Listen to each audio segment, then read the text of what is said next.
Hey, good evening. It's a Monday, November 27th, and welcome back to Everyday Talks 24/7. Really good to start a new week with you.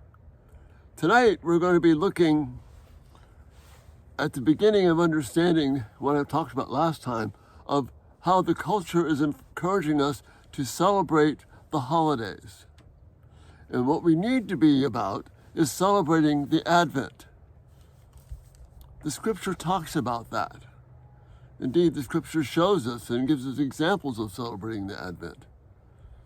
What we have to be careful of is not being lured in to celebrating the holidays the way the culture wants us to. And we're going to be talking about this throughout this Christmas season as Christmas approaches, the difference between celebrating the holidays and celebrating the Advent, so that we can respond to people in such a way so that we show the beauty of the gospel and not just part of the cultural wars that are happening. One of those things is we give gifts to each other. Gift giving is the big deal of the holiday and the Advent season, but for totally different reasons. And that's what's so important. We can't be lured in to giving gifts to celebrate the holidays. We want to give gifts to celebrate the life and the advent of Jesus Christ. And that's a beautiful thing. And we're going to be talking about that. But tonight I want to focus on, first of all, the danger of gift giving in the holiday spirit rather than the Advent spirit.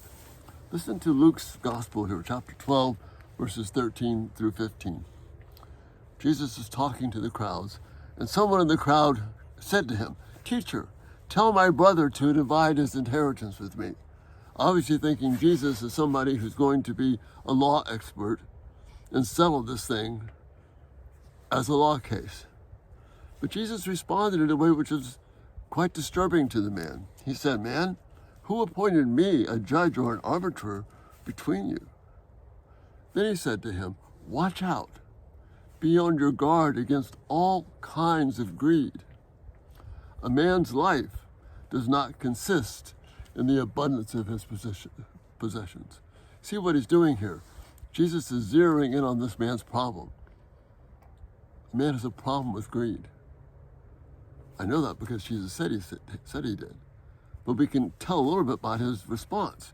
He's finding Jesus, whom he thinks is the ultimate teacher of the law, who's going to settle this thing, be the judge, and make it right, and make sure he gets what he thinks is owed to him. And Jesus turns that upside down. Who appointed me a judge, an arbiter between you? You're looking to the wrong person. You're trying to solve the wrong thing. And then he addresses the man's heart problem. He said to him, "Watch out.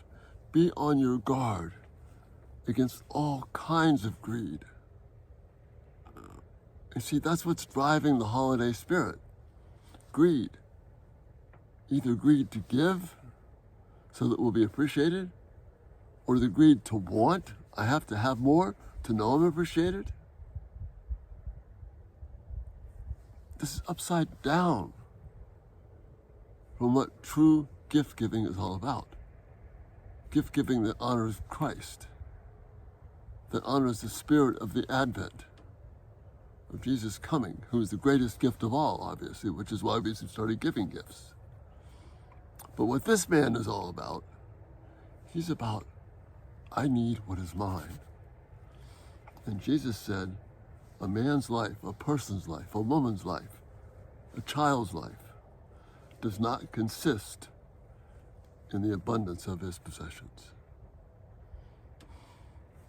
We so often act as if this abundance of possessions is what makes life worth living. But it's not. Giving someone a gift should not be a measure of their worth. It should be a measure of our appreciation to them. We can look at presents as gifts, as acquiring possessions. And that means it becomes mine, rather than a gift to be given in joy and that this person now could use this in a way where they feel truly blessed and encouraged, not just another thing for them to possess. Gift giving in the holiday spirit is about taking from my possessions and giving some of that to someone else for their possession. Gift giving from the spirit of Advent is taking something of mine that I can give to someone, which has been given to me by God. I take what's been given to me by God and I give that to someone to honor them, to value them, so they can in turn use it themselves in a powerful way. God gives many gifts. I've been so fortunate to have the timing right. These last several videos, I've got these gorgeous sunsets behind me. That's a gift that God gives to me. It's just His marvelous display of a sunset to assure us that the sun's going to set tonight, it's going to rise tomorrow. He's going to be faithful to His covenant promise. So this holiday season, let's understand the difference between giving a gift as a possession and giving a gift as something that represents the love of Christ given to me that I want to be able to share with someone else. Like I said, we'll talk more about this as time goes on. But focus your gift giving. And I give gifts. I think it's a beautiful thing to do. But let's focus the gifts that we give to reflect the beauty and wonder of the advent of Christ. And not buy into what the holiday wants us to do, to take some of my possessions, give to your possessions, so you now possess something. That's what Jesus is warning against. And the parable of the rich fool just after that, which we may get into later, is about a man who thought he received these things to do with as he pleased. Let's give our gifts as expressions of the gift that's been given to us. Let's not expect somebody to give something back to us for that gift. But let's delight in the joy of it. That's the spirit of Advent. The spirit of the holidays is we can't outgive. We got to keep giving and giving and getting and getting and giving and getting, and hopefully I'll wind up with a good deal for all my giving. That's the holidays.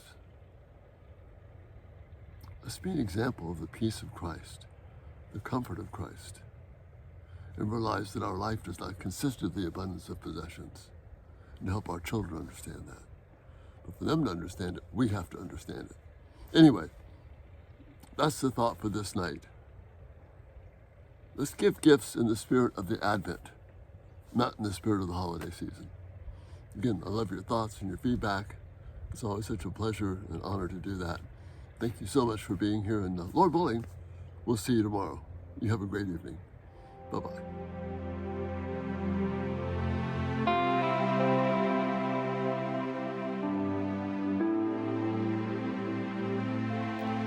Thank you for watching. May God richly bless you as you seek to live for His glory.